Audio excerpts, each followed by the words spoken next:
प्रदेश दिवस किस तिथि को मनाया जाता है? उत्तर प्रदेश दिवस किस तिथि को मनाया जाता है? तो ये मनाया जाता है 24 जनवरी को। कब मनाया जाता है? 24 जनवरी को मनाया जाता है। उत्तर प्रदेश दिवस किस तिथि को मनाया जाता है? तो 24 जनवरी को मनाया जाता है। अगला क्वेश्चन है, सिंधु घाटी सभ्यता का स्थल उत्तर प्रदेश में स्थित है। सिंधु घाटी सभ्यता का स्थल उत्तर प्रदेश में स्थित है। कहां पर स्थित है? तो आंसर क्या हो जाएगा? हुलास। कहां पर स्थित है? हुलास में स्थित है। अगला क्वेश्चन है, गुप्तकालीन मंदिरों में कौन सा उत्तर प्रदेश में अवस्थित है? गुप्तकालीन मंदिरों में कौन सा उत्तर प्रदेश में अवस्थित है? तो आंसर हो जाएगा देवगढ़ का दशावतार मंदिर। देवगढ़ का दशावतार मंदिर उत्तर प्रदेश में स्थित है। अगला क्वेश्चन है, निम्नलिखित में से कौन सा त्योहार उत्तराखंड में मनाया जाता है? निम्नलिखित में से कौन सा त्योहार उत्तराखंड में मनाया जाता है? तो ये मनाया जाता है फूलदेही। कौन सा त्योहार मनाया जाता है? फूलदेही त्योहार मनाया जाता है उत्तराखंड में। अगला क्वेश्चन है, विधान चंद्र राय पुरस्कार किस विषय में दिया जाता है? विधान चंद्र पुरस्कार किस विषय में दिया जाता है? तो ये दिया जाता है चिकित्सा में। चिकित्सा में दिया जाता है। एक बार फिर से क्वेश्चन को देखते हैं। उत्तर प्रदेश दिवस किस तिथि को मनाया जाता है? तो ये मनाया जाता है 24 जनवरी को। सिंधु घाटी सभ्यता का स्थल उत्तर प्रदेश में कहां स्थित है? हुलास में स्थित है। गुप्तकालीन मंदिरों में कौन सा उत्तर प्रदेश में अवस्थित है? देवगढ़ का दशावतार मंदिर स्थित है। निम्नलिखित में से कौन सा त्योहार उत्तराखंड में मनाया जाता है? तो ये मनाया जाता है फूलदेही में।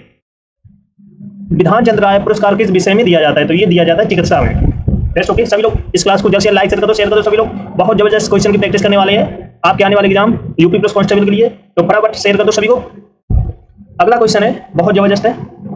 पीयूष ग्रंथि नाम से जाना जाता है। पीयूष ग्रंथि नाम से जाना जाता है। तो आंसर क्या हो जाएगा? मास्टर ग्रंथि को।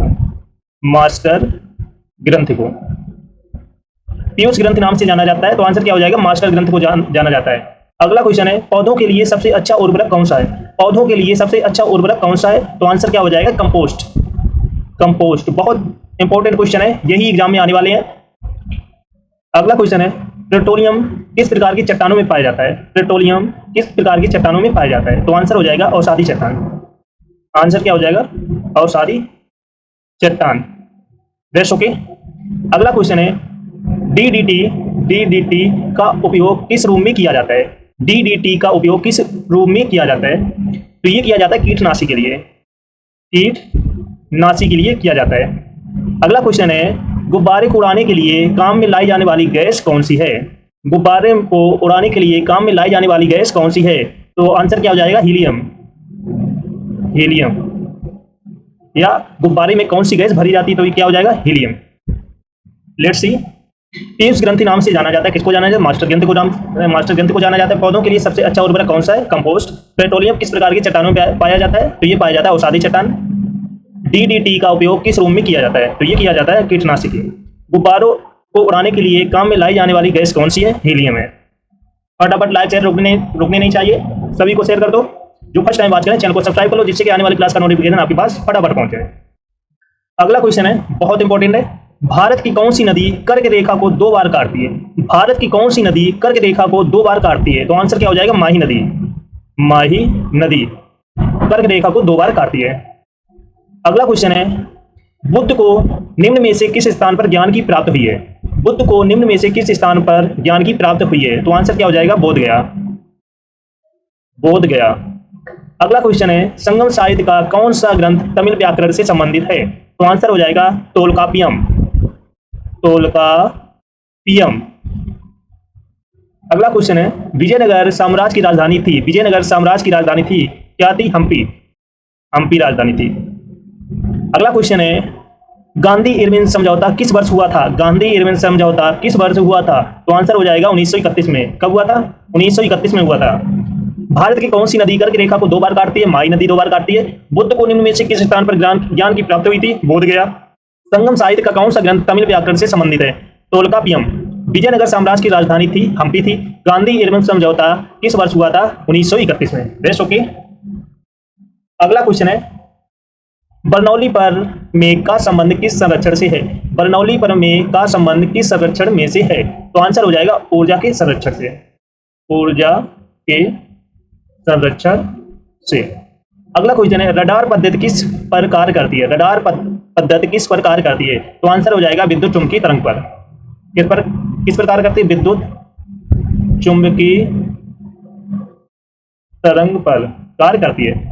अगला क्वेश्चन है ग्लूकोज का रासायनिक सूत्र क्या है? ग्लूकोज का रासायनिक सूत्र क्या है? तो आंसर हो जाएगा C6H1206। C6H1206। अगला क्वेश्चन है जूल प्रति सेकेंड किसका मात्रक है? जूल प्रति सेकेंड किसका मात्रक है? तो आंसर हो जाएगा शक्ति का। किसका? शक्ति का। अगला क्वेश्चन है यांत्रिक ऊर्जा को विद्युत ऊर्जा में कौन बदलता है? यांत्रिक ऊर्जा को विद्युत ऊर्जा में कौन बदलता है? तो आंसर क्या हो जाएगा? डायनामो। कौन बदलता है? डायनामो बदलता है। लेट्स सी बर्नौली प्रमेय का संबंध किस संरक्षण से है? तो यह है ऊर्जा के संरक्षण से। रडार पद्धति किस पर कार्य करती है? विद्युत चुंबकीय तरंग पर। ग्लूकोज का रासायनिक सूत्र क्या है? C6H1206। जूल प्रति सेकेंड किसका मात्रक है? शक्ति का। यांत्रिक ऊर्जा को विद्युत ऊर्जा में कौन बदलता है? डायनामो। That's okay. सभी लोग इस क्लास को जल्द से लाइक शेयर कर दो सभी लोग। जो फर्स्ट टाइम वॉच करें चैनल को सब्सक्राइब कर लो, जिससे कि आने वाली क्लास का नोटिफिकेशन आपके पास पहुंच जाए। अगला क्वेश्चन है धातु के टांके लगाने में समानता किस धातु का प्रयोग होता है? धातु के टांके लगाने में समानता किस धातु का उपयोग होता है या प्रयोग होता है? तो आंसर हो जाएगा सीसा और टिन का। सीसा और टिन का प्रयोग होता है। अगला क्वेश्चन है नाभिकीय क्रिया में यूरेनियम का उपयोग किस रूप में होता है? नाभिकीय क्रिया में यूरेनियम का उपयोग किस रूप में होता है? तो आंसर हो जाएगा ईंधन में। किस में होता है? ईंधन में होता है। अगला क्वेश्चन है पीतल किन धातु का मिश्रण है? पीतल किन धातु का मिश्रण है? तो आंसर हो जाएगा तांबा और जस्ता का। किसका? तांबा और जस्ता का। अगला क्वेश्चन है सोडा वाटर बनाने में किस गैस का प्रयोग होता है? सोडा वाटर बनाने में किस गैस का प्रयोग होता है? तो आंसर हो जाएगा CO2 कार्बन डाइऑक्साइड का। CO2 कार्बन डाइऑक्साइड का उपयोग होता है। अगला क्वेश्चन है बहुत जबरदस्त है विश्व की प्रथम महिला अंतरिक्ष पर्यटक कौन थी? विश्व की प्रथम महिला अंतरिक्ष पर्यटक कौन थी? तो आंसर क्या हो जाएगा? Anousheh Ansari. Anousheh Ansari. Yes okay. Let's see धातु के टांके लगाने में समानता किस धातु का प्रयोग होता है? तो ये होता है सीसा और टिन का। नाभिकीय क्रिया में यूरेनियम का उपयोग किस रूप में होता है? तो ये होता है ईंधन में। पीतल किन धातु का मिश्रण है? तांबा और जस्ता का। सोडा वाटर बनाने में किस गैस का प्रयोग होता है? CO2 कार्बन डाइऑक्साइड का। विश्व की प्रथम महिला अंतरिक्ष पर्यटक कौन थी? Anousheh Ansari. Yes okay. इसने कितने क्वेश्चन कंप्लीट हो गए? सभी लोग लाइक शेयर कर दो। जो फर्स्ट टाइम वॉच करें चैनल को सब्सक्राइब कर लो, क्योंकि ये क्लास आपके आने वाले एग्जाम यूपी प्लस कांस्टेबल की बहुत इंपॉर्टेंट होने वाली है, क्योंकि यहीं से क्वेश्चन पूछे जाने वाले हैं। जितनी भी क्लास करा रहे हैं इन्हीं में से क्वेश्चंस आपके आने वाले हैं, तो एक भी क्लास को आपको मिस नहीं करना है, आपको डेली क्लास लेनी है। That's okay. अगला क्वेश्चन है आग लगने तथा फैलने की सबसे कम संभावना किस वस्त्र में होती है? आग लगने तथा फैलने की सबसे कम संभावना किस वस्त्र में होती है? तो आंसर क्या हो जाएगा? सूती में। That's okay. अगला क्वेश्चन है लोहे का सबसे महत्वपूर्ण स्रोत कौन सा है? लोहे का सबसे महत्वपूर्ण स्रोत कौन सा है? तो आंसर क्या हो जाएगा? हरी सब्जी। हरी सब्जियां। लोहे का सबसे महत्वपूर्ण स्रोत कौन सा है? हरी सब्जियां। अगला क्वेश्चन है गैस की लो की सबसे गर्म हिस्से को क्या कहते हैं? गैस की लो की सबसे गर्म हिस्से को क्या कहते हैं? तो आंसर क्या हो जाएगा? ज्योतिहीन क्षेत्र। ज्योतिहीन क्षेत्र कहते हैं। अगला क्वेश्चन है सोने का शुद्ध रूप कितने कैरेट होता है? सोने का शुद्ध रूप कितने कैरेट होता है? तो आंसर क्या हो जाएगा? 24 कैरेट। कैरेट जैसे लोग नहीं है 24 कैरेट सोने का है, तो ये वही है, सही है। अगला क्वेश्चन है सीने वार किसका एक्स है? सीने वार किसका एक्स है? तो ये किसका है? पारा का। याद रखना सीने वार किसका एक्स है? पारा का। आग लगने तथा फैलने की सबसे कम संभावना किस वस्त्र में होती है? सूती कपड़े में। लोहे का सबसे महत्वपूर्ण स्रोत कौन सा है? हरी सब्जियां। गैस की लो की सबसे गर्म हिस्से को क्या कहते हैं? ज्योतिहीन क्षेत्र। सोने का शुद्ध रूप कितने कैरेट का होता है? 24 कैरेट का। सीने वार किसका एक्स है? पारा। ये क्वेश्चन और इनके आंसर आपको रटे होने चाहिए। जितने बार आपको क्लास देखनी है उतने बार देखो, लेकिन क्वेश्चन के आंसर एकदम रट के जाना एग्जाम में। अगला क्वेश्चन है भारतीय रेल डीजल के इंजन का निर्माण किस शहर में होता है? भारतीय रेल डीजल के इंजन का निर्माण किस शहर में होता है? तो ये होता है वाराणसी में। कहां पर होता है? वाराणसी में होता है। अगला क्वेश्चन है भूमध्य सागर एवं लाल सागर को जोड़ती है। भूमध्य सागर एवं लाल सागर को जोड़ती है, तो आंसर क्या हो जाएगा? सुएज नहर। सुएज नहर। अगला क्वेश्चन है विश्व स्वास्थ्य संगठन का मुख्यालय कहाँ है? विश्व स्वास्थ्य संगठन का मुख्यालय कहाँ है? तो आंसर क्या हो जाएगा? जिनेवा। कहाँ है? जिनेवा में। अगला क्वेश्चन है डिप्थीरिया बीमारी प्रभावित करती है। डिप्थीरिया बीमारी प्रभावित करती है, तो आंसर क्या हो जाएगा? गले को। गले को प्रभावित करती है। अगला क्वेश्चन है देवदास उपन्यास के रचनाकार कौन है? देवदास उपन्यास के रचनाकार कौन है? तो आंसर क्या हो जाएगा? शरद चंद्र चटर्जी। शरद चंद्र चटर्जी। ये आंसर आपको पता होना चाहिए। भारतीय रेल डीजल के इंजन का निर्माण किस शहर में होता है? वाराणसी में होता है। भूमध्य सागर एवं लाल सागर को जोड़ती है सुएज नहर। विश्व स्वास्थ्य संगठन का मुख्यालय कहाँ है? जिनेवा में। डिप्थीरिया बीमारी प्रभावित करती है गले को। देवदास उपन्यास के रचनाकार कौन है? शरद चंद्र चटर्जी। नेक्स्ट ओके, अगला क्वेश्चन है डेविस कप का संबंध किससे है? डेविस कप का संबंध किससे है? तो आंसर हो जाएगा लॉल टेनिस से। इससे लॉल टेनिस से। डेविस कप का संबंध किससे? लॉल टेनिस से। अगला क्वेश्चन है मछलियां सांस लेती हैं कहां से? मछलियां सांस लेती हैं कहां से? तो ऑप्शन हो जाएगा गलफड़ों से। गलफड़ों से। अगला क्वेश्चन है फोटोग्राफी में पिक्चर के रूप में किसका प्रयोग किया जाता है? फोटोग्राफी में पिक्चर के रूप में किसका प्रयोग किया जाता है? तो आंसर हो जाएगा सोडियम थियोसल्फेट का। सोडियम थियोसल्फेट का किया जाता है। अगला क्वेश्चन है मैसूर का महान शासक कौन था? मैसूर का महान शासक कौन था? तो आंसर हो जाएगा टीपू सुल्तान। टीपू सुल्तान। अगला क्वेश्चन है प्रदीप और कांडला बंदरगाह कम से किन तत्वों पर स्थित है?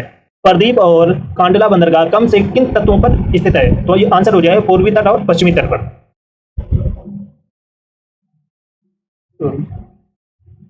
तट पर स्थित है। अगला क्वेश्चन है पौंडीचेरी का नाम पुडुचेरी कब पड़ा? पौंडीचेरी का नाम पुडुचेरी कब पड़ा? तो आंसर हो जाएगा 1 अक्टूबर 2006 को। 1 अक्टूबर 2006 को पड़ा। अगला क्वेश्चन है रिकेट्स रोग किस विटामिन की कमी से होता है? रिकेट्स रोग किस विटामिन की कमी से होता है? तो आंसर हो जाएगा विटामिन डी की कमी से। विटामिन डी की कमी से रिकेट्स नामक रोग होता है। अगला क्वेश्चन है डोगरी भाषा किस राज्य के लोगों द्वारा बोली जाती है? डोगरी भाषा किस राज्य के लोगों द्वारा बोली जाती है? तो ये बोली जाती है जम्मू कश्मीर। जम्मू कश्मीर के लोगों द्वारा बोली जाती है। अगला क्वेश्चन है अंतरराष्ट्रीय रेड क्रॉस का मुख्यालय कहाँ स्थित है? अंतरराष्ट्रीय रेड क्रॉस का मुख्यालय कहाँ स्थित है? तो ये हो जाएगा जिनेवा। कहाँ पर स्थित है? जिनेवा में स्थित है। अगला क्वेश्चन है कितने पाकिस्तान पुस्तक के लेखक कौन है? कितने पाकिस्तान पुस्तक के लेखक कौन है? तो आंसर हो जाएगा कमलेश्वरम। कमलेश्वरम। That's okay.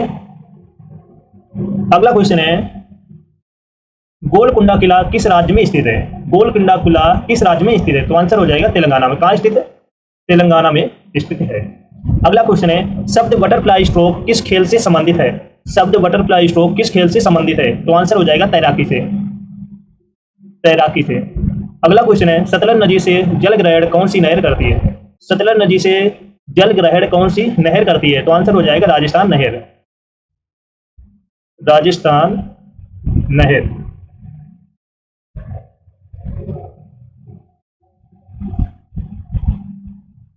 इतने कंप्लीट हो गए। अगला क्वेश्चन है मेंटूर बांध किस नदी पर अवस्थित है? मेंटूर बांध किस नदी पर अवस्थित है? तो आंसर हो जाएगा कावेरी नदी। कावेरी नदी। अगला क्वेश्चन है जय जवान जय किसान का नारा किसने दिया था? जय जवान जय किसान का नारा किसने दिया था? तो आंसर हो जाएगा लाल बहादुर शास्त्री ने। किसने दिया था?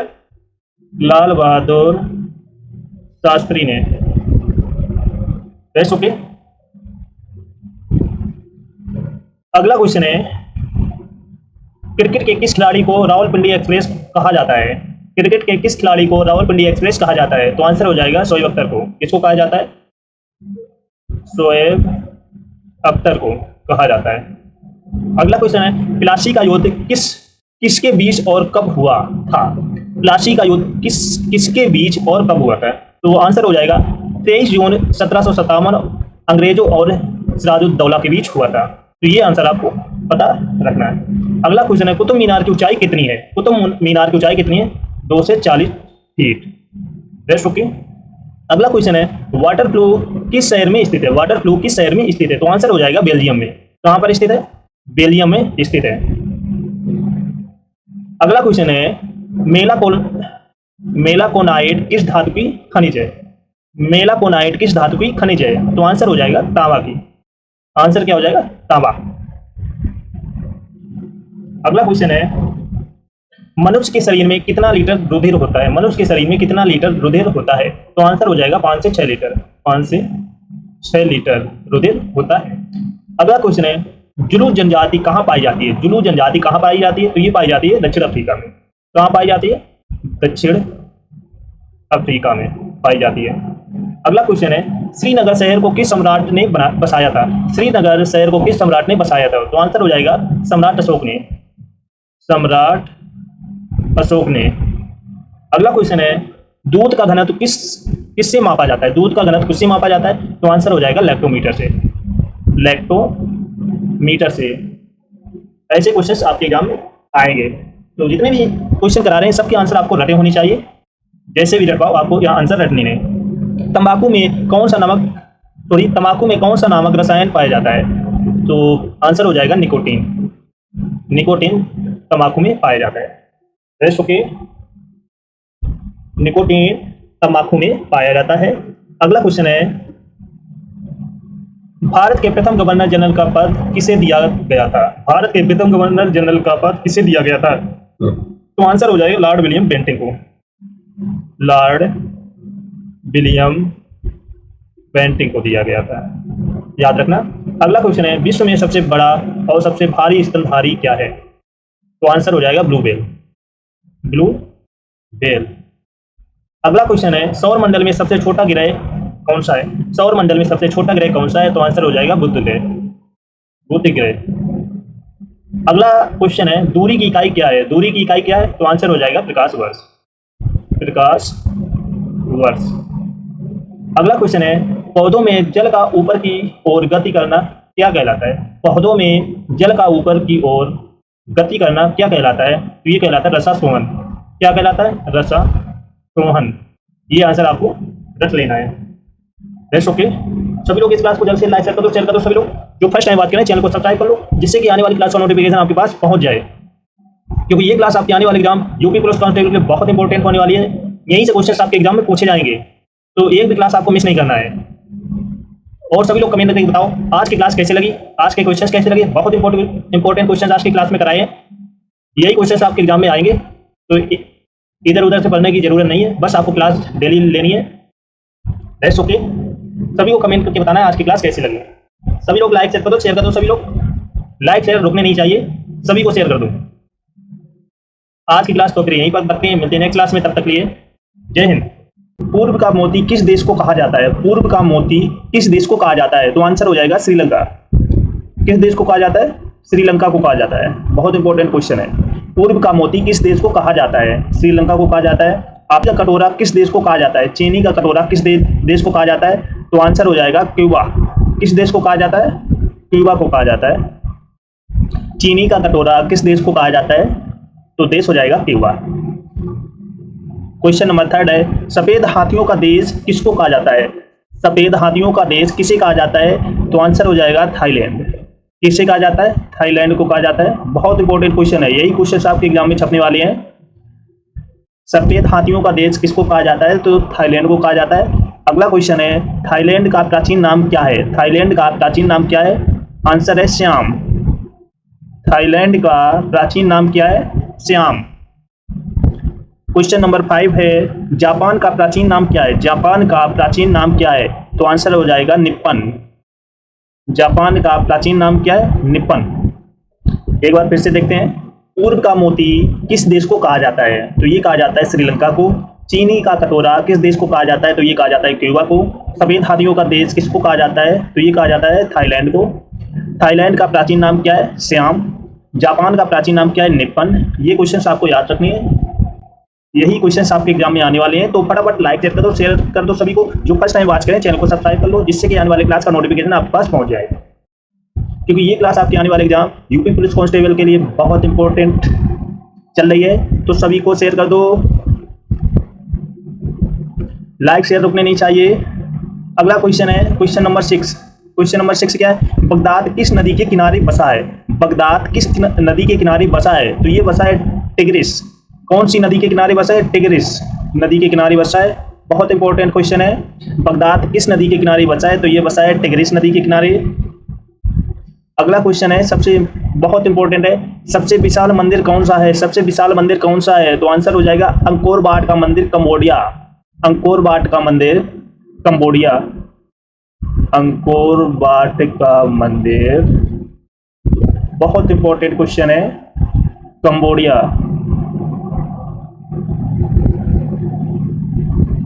ये आंसर आपको याद रखना है। अगला क्वेश्चन है, बहुत इंपॉर्टेंट है, सबसे नीची पहाड़ी कौन सी है? सबसे नीची पहाड़ी कौन सी है? तो आंसर क्या हो जाएगा? Bouquet Thompson. सबसे नीची पहाड़ी कौन सी है? तो आंसर हो जाएगा बुकेट थॉम्पसन। थॉम्पसन। अगला क्वेश्चन है, इंदिरा पॉइंट भूमध्य रेखा से कितनी दूर है? इंदिरा पॉइंट भूमध्य रेखा से कितनी दूर है? तो आंसर क्या हो जाएगा? 876 किलोमीटर दूर। 876 किलोमीटर दूर। बहुत इंपॉर्टेंट क्वेश्चन चल रहे हैं, सभी को शेयर कर दो। अगला क्वेश्चन है, भारत किस गोलार्ध में स्थित है? भारत किस गोलार्ध में स्थित है? तो ये आंसर हो जाएगा उत्तरी गोलार्ध। किस गोलार्ध में स्थित है? उत्तरी गोलार्ध में स्थित है। बहुत इंपॉर्टेंट क्वेश्चन है, गोलार्ध में स्थित है। एक बार फिर से देखते हैं क्वेश्चन को। बगदाद किस नदी के किनारे बसा है? तो ये टिग्रिस नदी के किनारे बसा है। सबसे विशाल मंदिर कौन सा है? तो अंकोर वाट का मंदिर, कंबोडिया। सबसे नीची पहाड़ी कौन सी है? तो बुकेट थॉम्पसन। इंदिरा पॉइंट भूमध्य रेखा से कितनी दूर है? 876 किलोमीटर। भारत का गोलार्ध में स्थित है, सॉरी, भारत किस गोलार्ध में स्थित है? तो ये स्थित है उत्तरी गोलार्ध में। बहुत इंपॉर्टेंट क्वेश्चन है, फटाफट लाइक शेयर कर दो। लाइक शेयर रुकनी नहीं चाहिए, और जो फर्स्ट टाइम बात करें चैनल को सब्सक्राइब कर लेना, जिससे कि आने वाली क्लास का नोटिफिकेशन आपके पास पहुंच जाए। बहुत इंपॉर्टेंट क्वेश्चन है, यही क्वेश्चन आपके एग्जाम में छपने वाले हैं। अगला क्वेश्चन है, क्वेश्चन नंबर 11, भारत का मानक समय किस देशांतर को माना गया है? भारत का मानक समय किस देशांतर को माना गया है? तो ये माना गया है 82 डिग्री 30 पूर्वी देशांतर को। नोट करके लिख लेना सभी लोग, बहुत इंपॉर्टेंट क्वेश्चन है। अगला क्वेश्चन है, 12 भारत की आकृति कैसी है? क्वेश्चन नंबर है 12, भारत की आकृति कैसी है? तो आंसर हो जाएगा चतुष्कोणीय। कैसी है? चतुष्कोणीय। भारत की आकृति कैसी है? चतुष्कोणीय। अगला क्वेश्चन है, भारत की स्थल सीमा लंबाई कितनी है? भारत की स्थल सीमा की लंबाई कितनी है? तो आंसर हो जाएगा 15,200 किलोमीटर। 15,200 किलोमीटर। ये क्वेश्चन आपको याद रखना है, भारत की स्थल सीमा की लंबाई कितनी है? 15,200 किलोमीटर। अगला क्वेश्चन है, कौन सा नगर भारत का शून्य मील केंद्र है? कौन सा नगर भारत का शून्य मील केंद्र है? तो आंसर क्या हो जाएगा? नागपुर। नागपुर। कौन सा नगर भारत का शून्य मील केंद्र है? बहुत इंपॉर्टेंट क्वेश्चन है, तो आंसर क्या हो जाएगा? नागपुर। क्वेश्चन नंबर 15 है, भारत के कितने राज्य तट रेखा से लगे हुए हैं? भारत के कितने राज्य तट रेखा से लगे हुए हैं? तो कितने राज्य तट रेखा से लगे हैं? 9 राज्य। बहुत इंपॉर्टेंट क्वेश्चन है, याद रखना है। अगला क्वेश्चन है, क्वेश्चन नंबर 16, कंचनजंगा भारत के किस राज्य में स्थित है? कंचनजंगा भारत के किस राज्य में स्थित है? तो आंसर क्या हो जाएगा? सिक्किम। किस राज्य में स्थित है? सिक्किम में स्थित है। अगला क्वेश्चन है, वायु द्वारा आरोपित दाब को क्या कहते हैं? वायु द्वारा आरोपित दाब को क्या कहते हैं? तो आंसर क्या हो जाएगा? वायुमंडलीय दाब। क्या कहते हैं? वायुमंडलीय दाब। अगला क्वेश्चन है, किस बर्तन में रखे द्रव द्वारा बर्तन के पहले व दीवारों पर प्रति एकांक क्षेत्रफल पर अभिलंबित आरोपित बल को क्या कहते हैं? तो आंसर क्या हो जाएगा? द्रव का दाब। द्रव का दाब कहते हैं। अगला क्वेश्चन है, क्वेश्चन नंबर 19, कार्य करने की दर को क्या कहते हैं? कार्य करने की दर को क्या कहते हैं? बहुत इंपॉर्टेंट क्वेश्चन है, तो इसे कहते हैं सामर्थ्य। कार्य करने की दर को क्या कहते हैं? सामर्थ्य कहते हैं। लेट्स सी, एक बार फिर से क्वेश्चन को देखते हैं। कंचनजंगा भारत के किस राज्य में स्थित है? तो ये स्थित है सिक्किम में। वायु द्वारा आरोपित दाब को क्या कहते हैं? वायुमंडलीय दाब। किस बर्तन में रखे द्रव द्वारा बर्तन के पहले व दीवारों पर प्रति एकांक क्षेत्रफल पर अभिलंबित आरोपित बल को क्या कहते हैं? तो ये कहते हैं द्रव का दाब। कार्य करने की दर को क्या कहते हैं? सामर्थ्य। सभी लोग इस क्लास को लाइक शेयर कर दो, फटाफट शेयर कर दो, क्योंकि ये यूपी पुलिस कांस्टेबल एग्जाम के लिए बहुत इंपॉर्टेंट क्लास चल रही है। शेयर कर दो, क्योंकि आपके पास ज़्यादा समय नहीं बचा है, 25 डेज का समय बचा है। जितनी ज़्यादा प्रैक्टिस कर सकते हो प्रैक्टिस करो।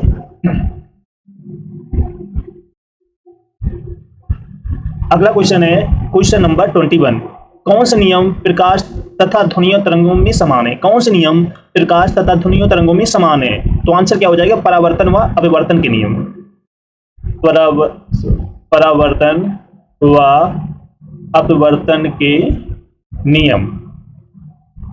बहुत इंपॉर्टेंट क्वेश्चन है। अगला क्वेश्चन है धारा किस प्रकार की राशि है? धारा किस प्रकार की राशि है? तो ये एक अदिश राशि है, यह एक अदिश राशि है। बहुत इंपॉर्टेंट क्वेश्चन है। धारा घनत्व किस प्रकार की राशि है? धारा घनत्व ये कैसी राशि है? सदिश राशि, सदिश राशि। धारा घनत्व किस प्रकार की राशि है? तो ये है सदिश राशि।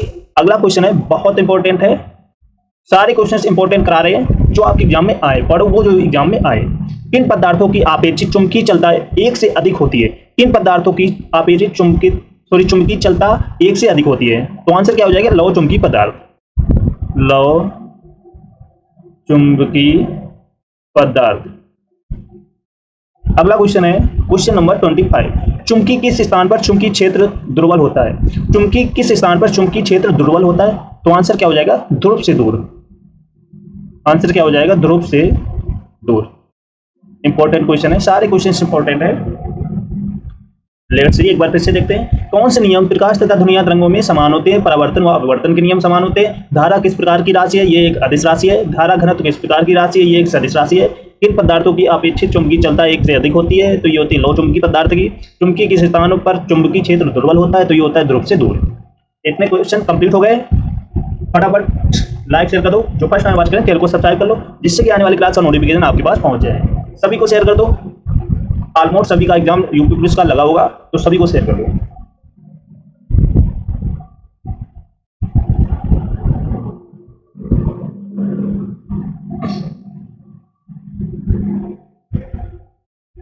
अगला क्वेश्चन है बहुत इंपॉर्टेंट है। चुंबकीय क्षेत्र किस प्रकार की राशि है? चुंबकीय क्षेत्र किस प्रकार की राशि? ये एक सदिश राशि है, सदिश राशि है।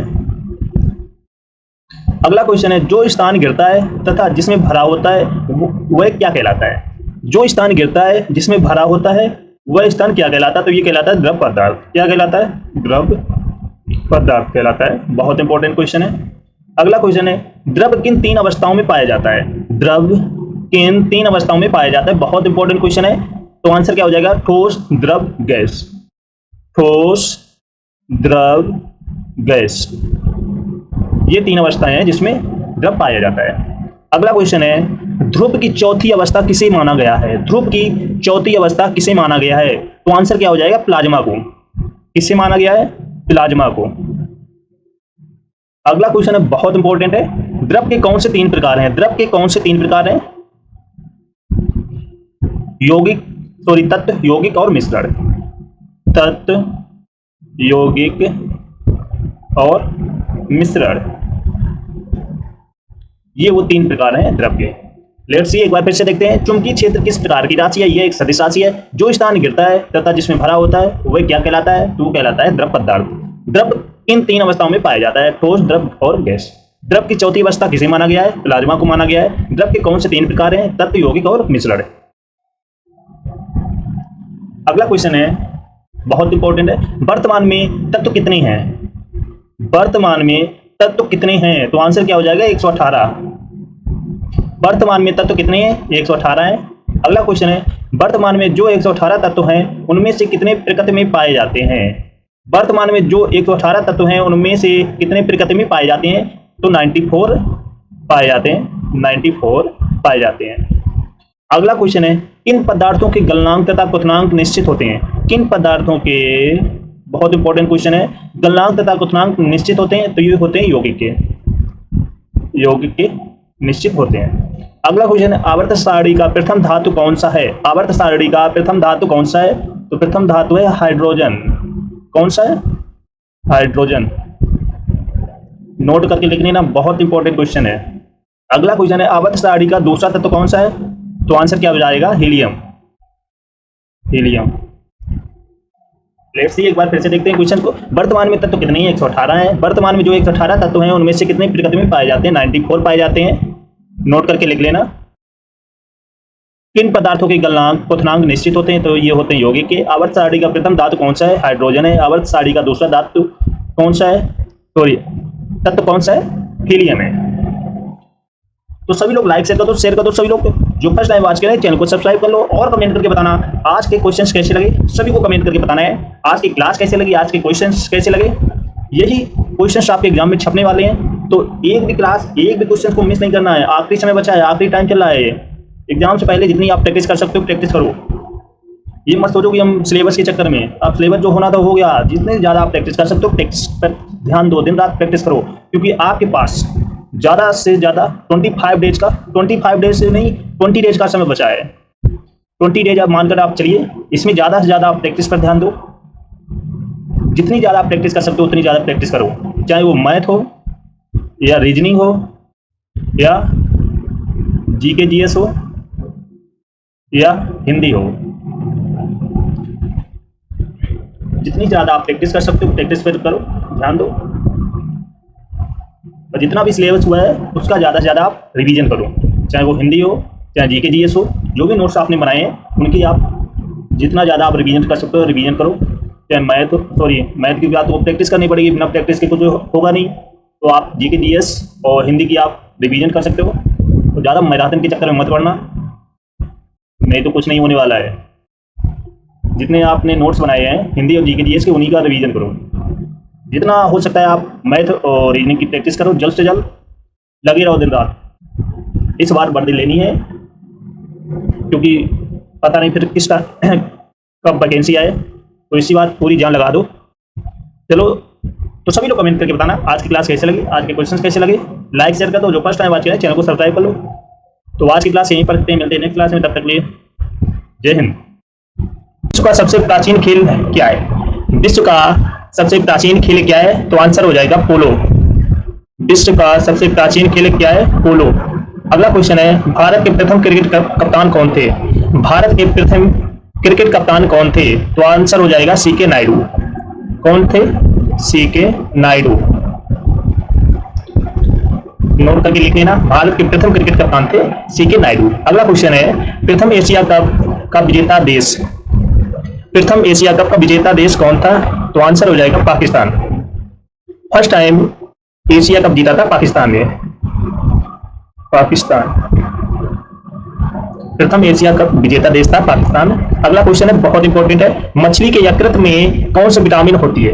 मछली के यकृत में कौन सी विटामिन होती है? तो आंसर हो जाएगा विटामिन डी। कौन सी विटामिन होती है? विटामिन डी होती है। अगला क्वेश्चन है, तुलबुल परियोजना किस नदी पर है? तुलबुल परियोजना किस नदी पर है? तो आंसर हो जाएगा झेलम नदी पर। किस नदी पर है? झेलम नदी पर। बहुत इंपॉर्टेंट क्वेश्चन है, लेट्स प्रैक्टिस। विश्व का सबसे प्राचीन खेल कौन सा है? पोलो है। भारत के प्रथम क्रिकेट कप्तान थे कौन थे? सीके नायडू। प्रथम एशिया कप का विजेता कौन था? पाकिस्तान। मछली के यकृत में कौन सी विटामिन होती है? विटामिन डी होती है। तुलबुल परियोजना किस नदी पे है? तो झेलम नदी पे है। सभी लोग लाइक शेयर करो, जिसने ना किया वो, जो फर्स्ट टाइम वॉच करें चैनल को सब्सक्राइब कर लो। लाइक शेयर तो बिल्कुल रुकने नहीं चाहिए, फटाफट करते रहो। अपने दोस्तों जो भी तैयारी कर रहा हो, यूट्यूब पुलिस का एग्जाम लगाओ, उसको सबको शेयर कर दो। बहुत इंपॉर्टेंट क्वेश्चन कराने वाले आज की क्लास में, यही क्वेश्चन आपके एग्जाम में आने वाले हैं, तो बिल्कुल भी क्लास को मिस मत करना, सभी को शेयर कर दो। अगला क्वेश्चन है क्वेश्चन नंबर 6, अंतरराष्ट्रीय महिला दिवस कब मनाया जाता है? अंतरराष्ट्रीय महिला दिवस कब मनाया जाता है? तो ये मनाया जाता है 8 मार्च को। नोट करके लिख लेना, अंतरराष्ट्रीय महिला दिवस कब मनाया जाता है? 8 मार्च को मनाया जाता है। अगला क्वेश्चन है, प्रकाश का मात्रक क्या है? प्रकाश का मात्रक क्या है? तो आंसर हो जाएगा दूरी का, सॉरी प्रकाश वर्ष मात्रक है किसका है? दूरी का। थोड़ी मिस्टेक हो गई है, डोंट अंडरस्टिमेट। प्रकाश वर्ष मात्रक है किसका है? दूरी का है। नोट करके लिख लेना, प्रकाश वर्ष मात्रक किसका है? दूरी का। अगला क्वेश्चन है, मानव शरीर का सामान्य ताप कितने डिग्री सेल्सियस होता है? मानव शरीर का सामान्य ताप कितने डिग्री सेल्सियस होता है? तो आंसर हो जाएगा 37 डिग्री सेल्सियस। कितने डिग्री सेल्सियस होता है? 37 डिग्री सेल्सियस। नोट करके लिख लेना। अगला क्वेश्चन है, अंतिम मुगल सम्राट कौन था? अंतिम मुगल सम्राट कौन था? तो आंसर हो जाएगा बहादुर शाह जफर। बहादुर शाह जफर। बहुत इंपॉर्टेंट क्वेश्चन है, लेट्स सी। अंतरराष्ट्रीय महिला दिवस कब मनाया जाता है? तो ये मनाया जाता है 8 मार्च को। प्रकाश वर्ष मात्रक है किसका है? दूरी का है। मानव शरीर का सामान्य ताप कितने डिग्री सेल्सियस होता है? 37 डिग्री सेल्सियस। अंतिम मुगल सम्राट कौन था? बहादुर शाह जफर। नोट करके लिख लेना, या एक बार फिर से क्लास को रिपीट कर लेना, जिससे कि क्वेश्चन आंसर माइंड में बैठ जाए। अगला क्वेश्चन है, भारत छोड़ो आंदोलन का नारा किसने दिया था? भारत छोड़ो आंदोलन का नारा किसने दिया था? तो ये दिया था महात्मा गांधी ने। किसने दिया था? महात्मा गांधी ने दिया था। अगला क्वेश्चन है, एंजाइम मूल रूप से क्या होते हैं? एंजाइम मूल रूप से क्या होते हैं? तो आंसर हो जाएगा प्रोटीन। प्रोटीन। एंजाइम मूल रूप से क्या होते हैं? तो प्रोटीन आंसर हो जाएगा। अगला क्वेश्चन है, सौर मंडल का सबसे चमकीला ग्रह कौन सा है? सौर मंडल का सबसे चमकीला ग्रह कौन सा है? तो आंसर हो जाएगा शुक्र। कौन सा चमकीला ग्रह? शुक्र। नोट करके लिख लेना। अगला क्वेश्चन है, बिंदुसार किस वंश का शासक था? बिंदुसार किस वंश का शासक था? तो ये था मौर्य वंश का। कौन से वंश का शासक था? मौर्य वंश का था, मौर्य वंश का। अगला क्वेश्चन है, मकाऊ की मुद्रा को क्या कहा जाता है? मकाऊ की मुद्रा को क्या कहा जाता है? तो इसे कहा जाता है पटाखा। क्या कहा जाता है? पटाखा। लेट्स सी, भारत छोड़ो आंदोलन का नारा किसने दिया था? तो ये दिया था महात्मा गांधी ने। एंजाइम मूल रूप से क्या होते हैं? प्रोटीन। सौर मंडल का सबसे चमकीला ग्रह कौन सा है? शुक्र है। बिंदुसार किस वंश का शासक था? मौर्य वंश का था। मकाऊ की मुद्रा को क्या कहा जाता है? पटाखा कहा जाता है। लाइक शेयर रुकने नहीं चाहिए, फटाफट करते रहना, क्योंकि बहुत इंपॉर्टेंट क्वेश्चन आने वाले हैं आने वाली क्लास में। तो एक भी क्वेश्चन को मिस मत करना, नहीं तो दिक्कत हो सकती है। अगला क्वेश्चन है, बहुत इंपॉर्टेंट है, लिंगराज मंदिर कहाँ स्थित है? लिंगराज मंदिर कहाँ स्थित है? तो आंसर हो जाएगा भुवनेश्वर। कहाँ स्थित है? भुवनेश्वर में। लिंगराज मंदिर कहाँ स्थित है? भुवनेश्वर में स्थित है। अगला क्वेश्चन है, हर्षवर्धन का राज कवि था कौन था? हर्षवर्धन का राज कवि कौन था? तो आंसर हो जाएगा बालभट्ट। कौन था? बालभट्ट। अगला क्वेश्चन है, विश्व स्वास्थ्य दिवस कब मनाया जाता है? विश्व स्वास्थ्य दिवस कब मनाया जाता है? तो ये मनाया जाता है 7 अप्रैल को। कब मनाया जाता है? 7 अप्रैल को मनाया जाता है। नोट करके लिख लेना। अगला क्वेश्चन है, बहुत इंपॉर्टेंट है, हाइड्रोजन बम का आविष्कार किसने किया था? हाइड्रोजन बम का आविष्कार किसने किया था? तो ये किया था एडवर्ड टेलर ने। Edward Teller. अगला क्वेश्चन है, बहुत इंपॉर्टेंट है, दक्षिण अमेरिका में चरगाव को क्या कहा जाता है? दक्षिण अमेरिका में चरगाव को क्या कहा जाता है? तो आंसर हो जाएगा पंपास। क्या कहा जाता है? पंपास कहा जाता है। बहुत इंपॉर्टेंट है। लेट्स सी, एक बार फिर से देखते हैं क्वेश्चन को। लिंगराज मंदिर कहाँ स्थित है? भुवनेश्वर में स्थित है। हर्षवर्धन का राज कवि कौन था? बालभट्ट था। विश्व स्वास्थ्य दिवस कब मनाया जाता है? तो ये मनाया जाता है 7 अप्रैल को। हाइड्रोजन बम का आविष्कार किसने किया था? एडवर्ड टेलर ने। दक्षिण अमेरिका में चरगाव को क्या कहा जाता है? पंपास कहा जाता है। कितने क्वेश्चन कंप्लीट हो गए? यस करके सभी लोग कमेंट करके बताओ, जिसके कंप्लीट हो गए हो।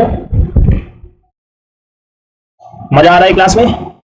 बस इसी तरीके से डटे रहो। बहुत अच्छे क्वेश्चन कराने वाले हैं, जो आपके आने वाले एग्जाम यूपी पुलिस कांस्टेबल के लिए बहुत धमाका करने वाले हैं क्वेश्चंस। अगला क्वेश्चन है, क्वेश्चन नंबर 21, भारतीय राष्ट्रीय कांग्रेस के प्रथम मुस्लिम अध्यक्ष थे कौन थे? भारतीय राष्ट्रीय कांग्रेस के प्रथम मुस्लिम अध्यक्ष कौन थे? तो आंसर हो जाएगा बदरुद्दीन तैयब। कौन थे? बदरुद्दीन तैयब। नोट करके लिख लेना, पूछा जा सकता है। अगला क्वेश्चन है, राज अपराहन नीति को किसने लागू किया? राज अपराहन नीति को किसने लागू किया? तो ये किया है लॉर्ड डलहौजी ने। किसने किया है? लॉर्ड डलहौजी ने। जितनी ज्यादा आप प्रैक्टिस कर सकते हो क्वेश्चंस की प्रैक्टिस करो। अगला क्वेश्चन है, राज्यसभा में मनोनीत सदस्यों की अधिकतम संख्या होती है? कितनी होती है? 12 होती है। नोट करके लिख लेना, राज्यसभा मनोनीत सदस्यों की अधिकतम संख्या कितनी होती है? 12 होती है। अगला क्वेश्चन है, सुडा जल डमरू मध्य किसके बीच स्थित है? सुडा जल डमरू मध्य किसके बीच स्थित है? तो ये आंसर हो जाएगा सुमात्रा एवं जावा। सुमात्रा एवं जावा के बीच स्थित है।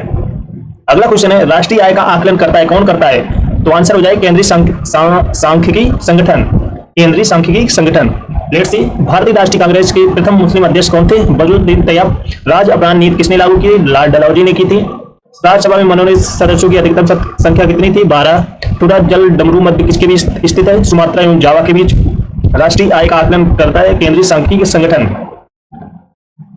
लाइक शेयर रुकने नहीं चाहिए, फटाफट लाइक शेयर करते रहो। जो फर्स्ट टाइम आज करें चैनल को सब्सक्राइब कर लो, जिससे कि आने वाली क्लास का नोटिफिकेशन आपके पास पहुंचता रहे। You got it? अंडरस्टैंड? सभी को शेयर कर दो जिसका भी यूपी पुलिस एग्जाम लगाओ, क्योंकि बहुत जबरदस्त क्वेश्चन की प्रैक्टिस चल रही है। अगला क्वेश्चन है, क्वेश्चन नंबर 26, गांधी इरविन समझौता कब हुआ था? गांधी इरविन समझौता कब हुआ था? तो ये हुआ था 5 अप्रैल 1931 को। सॉरी, 5 मार्च 1931 को हुआ था। गांधी इरविन समझौता कब हुआ था? 5 मार्च 1931 को हुआ था। अगला क्वेश्चन है, विश्व बैंक का मुख्यालय कहां पर है? कहां पर स्थित है? तो ये स्थित है वाशिंगटन डीसी। Washington DC. विश्व बैंक का मुख्यालय कहां स्थित है? वाशिंगटन डीसी में। अगला क्वेश्चन है, योजना आयोग का अध्यक्ष कौन होता है? योजना आयोग का अध्यक्ष कौन होता है? तो आंसर हो जाएगा प्रधानमंत्री। कौन होता है? प्रधानमंत्री। योजना आयोग का अध्यक्ष कौन होता है? तो ये होता है प्रधानमंत्री। अगला क्वेश्चन है, अर्थशास्त्र का जनक किसे कहा जाता है? अर्थशास्त्र का जनक किसे कहा जाता है? तो आंसर हो जाएगा एडम स्मिथ को।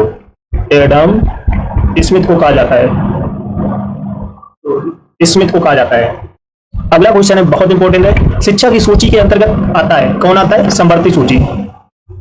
समवर्ती सूची शिक्षा के अंतर्गत कौन सी सूची आती है? तो ये आती है समवर्ती सूची।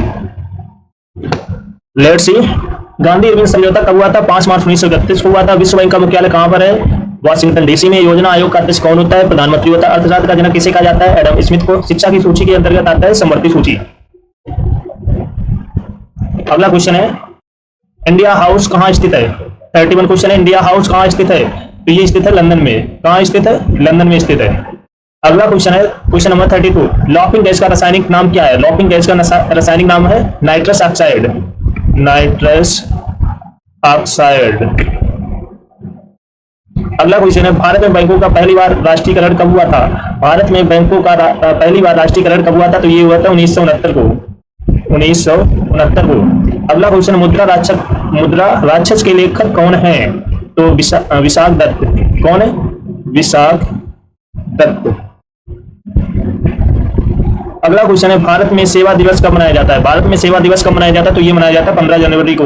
कब मनाया जाता है? 15 जनवरी को मनाया जाता है। नोट करके लिख लेना। लेट्स सी, एक बार फिर से क्वेश्चन को देखते हैं। इंडिया हाउस कहां स्थित है? लंदन में। लॉपिंग गैस का रासायनिक नाम क्या? Nitrous oxide. भारत में बैंकों का पहली बार राष्ट्रीयकरण कब हुआ था? तो ये हुआ था 1969 में। मुद्रा राक्षस के लेखक कौन है? विशाख दत्त। भारत में सेवा दिवस कब मनाया जाता है? तो ये मनाया जाता है 15 जनवरी को। नोट करके लिख लेना सारे क्वेश्चन को, बहुत इंपॉर्टेंट है। यही क्वेश्चन आपके एग्जाम में छपने वाले हैं। लाइक शेयर करते रहना, रुकनी नहीं चाहिए लाइक शेयर। और जो फर्स्ट टाइम बात करें, चैनल को सब्सक्राइब कर लो।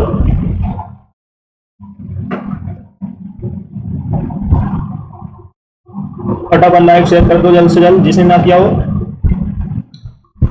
बहुत जबरदस्त क्लास चल रही है। अगला क्वेश्चन है, क्वेश्चन नंबर 36, लोधी वंश का अंतिम शासक कौन था? लोधी वंश का अंतिम शासक कौन था? तो आंसर हो जाएगा इब्राहिम लोधी। कौन था? इब्राहिम लोधी।